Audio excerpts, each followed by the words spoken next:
Hello you guys, welcome to my channel and welcome to today's video. If you're new here, hello, my name is Kaylin and I am currently 37 weeks pregnant. My husband and I are expecting our first baby in June, so here very soon. And I have been sharing some of our pregnancy journey on here and making some of those fun pregnancy videos. So in case you missed it, my last one was actually my hospital bag video. So if you did miss that, you should go check it out. But today's video, I decided to do a pregnancy essentials video. So I tried to really keep this super minimum. I didn't want to think of random things just to kind of give the video some context. These are things that I truly have found it felt like I needed to survive, especially recently as pregnancy has progressed. So if that is something you're interested in seeing, please continue to watch the video. I hope you enjoy it and give it a thumbs up if you do. So without further ado, I think the way I'm gonna order it is kind of with maybe stuff I used more in the beginning, and then it will slowly progress into things that I use more now in the third trimester. So let's go ahead and start with first thing. So one of the first things I bought was Gas-X. Not cute, to admit out loud, but it wasn't ever necessarily that I felt super gassy. It was just that I was so bloated, especially in the beginning of pregnancy. It's very common, and it's because, let's see if I can explain this right. Basically, your digestion just slows down because of, I think it's the progesterone. I don't remember for sure, but it's a hormonal thing. Your digestion slows down and you can get really bloated. So I got Gas-X to help relieve the bloating, and I did use it a lot. I probably went through most of this box. So that was the first thing. Kind of going with that, I've also used and continue to use the Magnesium Calm. So of course, consult with your OB before you use anything. But mine gave me basically a printout of safe to use remedies for common pregnancy ailments or symptoms or colds, just things like that, and this was on the list. So it was something I used even before pregnancy, so I was really excited to see that it was, per my OB, it was safe to continue using.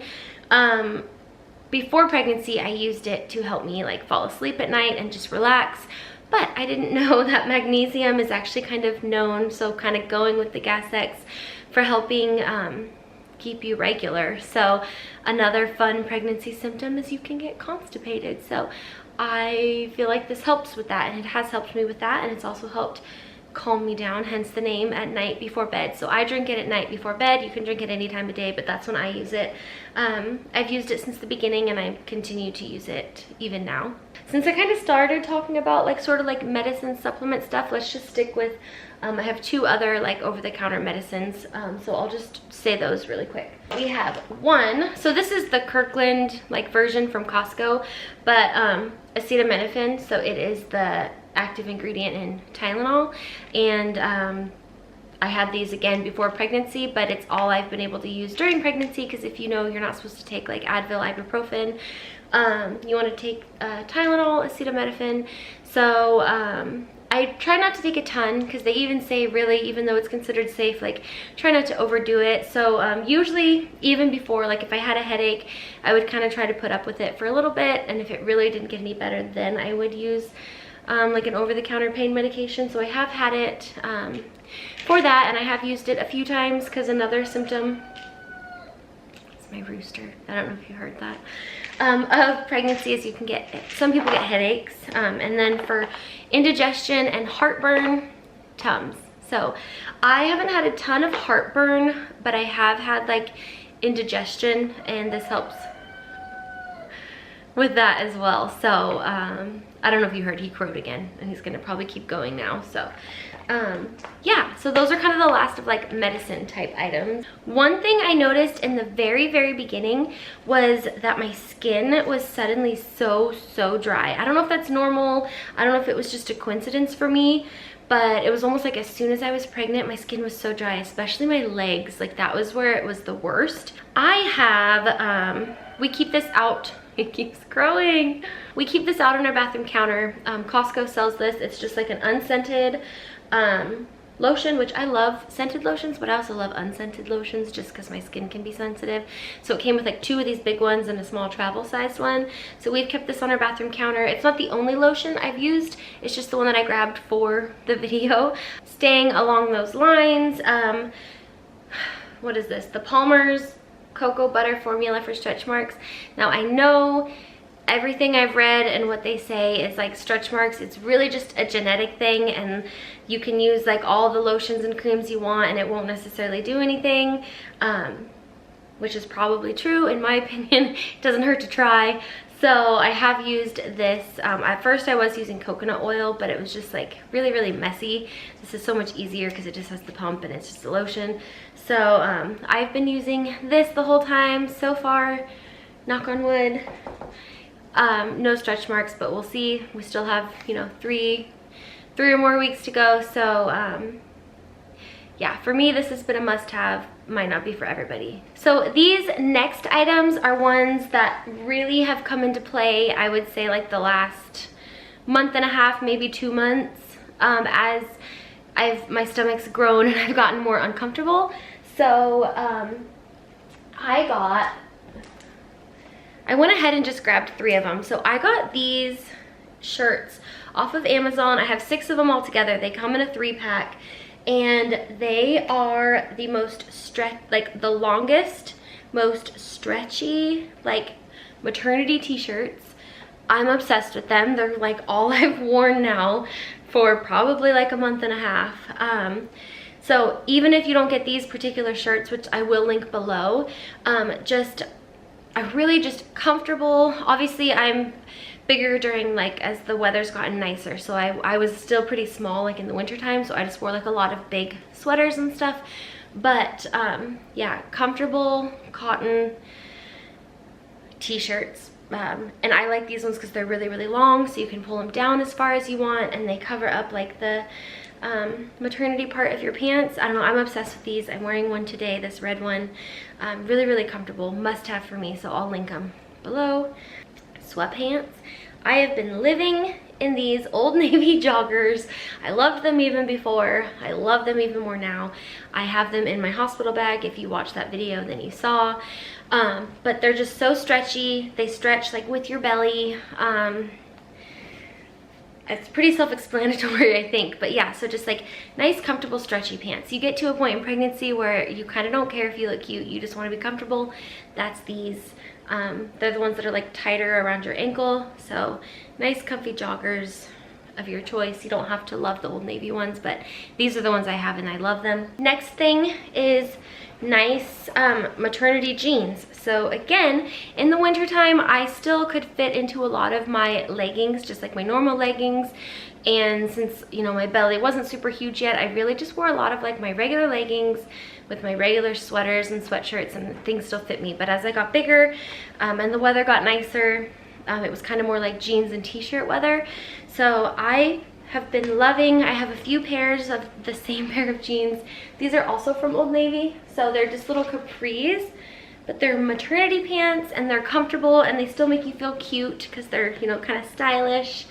I really like the band on them. So any pair that makes you feel comfortable but just good maternity pants were a must for me. The t-shirts and the pants. And then staying kind of along those lines, you get to a point where it's really hard to bend over and you feel really pathetic to admit it or to show it, but it's just really hard to pick up your knees or to bend over towards your feet. So again, I got lucky here because the weather's getting nicer where I live as I've gotten bigger. But for me in particular, it's my Birkenstocks. But basically just supportive slip-on shoes, and both of those are important. So if you can slip them on and you don't have to bend over or try to lift your knee up, that's perfect, but you also want them to be supportive. So slip-on supportive shoes, absolute must for me, especially lately. So there's actually only 2 more things. I think this is a pretty common one. This is my heating pad. I'm obsessed with it. I've had a lot of lower back and hip pain, and even like the front of my calves have hurt really bad. So this has been like a lifesaver. I love my heating pad. I used to use it for cramps before I was pregnant, and it's still coming in handy while pregnant. So I'm also gonna take this to the hospital because you cramp like after you have the baby, and a lot of people say that this felt really good to put over their cramps. So heating pad is definitely a must for me. That or like a warm bath. You can't take a super duper hot bath or get in like a hot tub because you can't raise your core body temperature, but a heating pad, because it's just like a localized form of heat, it's not like over your whole body, is really, really handy. And then the last thing, I did not use it a lot in the beginning, but I would say I've used it every night for the past, you know, again, month and a half to 2 months, maybe more like a month and a half, I don't know exactly. And I don't see myself stopping using it anytime between now and delivering, is my pregnancy pillow. Now, this one's really, they're huge. I mean, it's like your whole body. There's so many different kinds of pillows out there. Different people prefer different ones. I did so much research before I bought one. And it seemed like every single pillow, it didn't matter which one it was, it almost seemed like they all had the equal amount of good reviews as they had bad. So I ended up going with this one. It's from Amazon. It has the softest cover in the entire world, and you can take it off and wash it, which I've done a few times since I've been sleeping with it every night. If you think about it, it's just like your sheets and your pillow, like you gotta wash them. So this thing has been a lifesaver. Here, I'll show you the whole thing. And I know pregnancy pillows don't work for everybody. There's a lot of people that say they didn't feel like they needed one, or they just used a body pillow. Me, I love this thing. So it has, if you want to lay like on your left side, this part can go in like the lower part of your back right here, and then your butt can kind of go right here, and then this part down here comes like behind your thigh. So comfortable. And then you can take this part and put it between your knees. I love this pillow, so this has been an absolute must for me. Okay, so this one wasn't a super long one. Like I said, I tried to keep it minimal and like truly down to the super basics, and things that you truly need. There's lots of things that people will tell you that maybe you should buy, but for me, these have been my lifesavers. I hope you guys enjoyed. I hope this video was helpful. And if you did enjoy it, you should give it a thumbs up and subscribe and stick around for more videos. I think my next video is going to be a nursery tour, so you should stick around for that one. So thank you guys so much for watching, if you made it to the end of the video, and I hope to see you on my next one. Bye.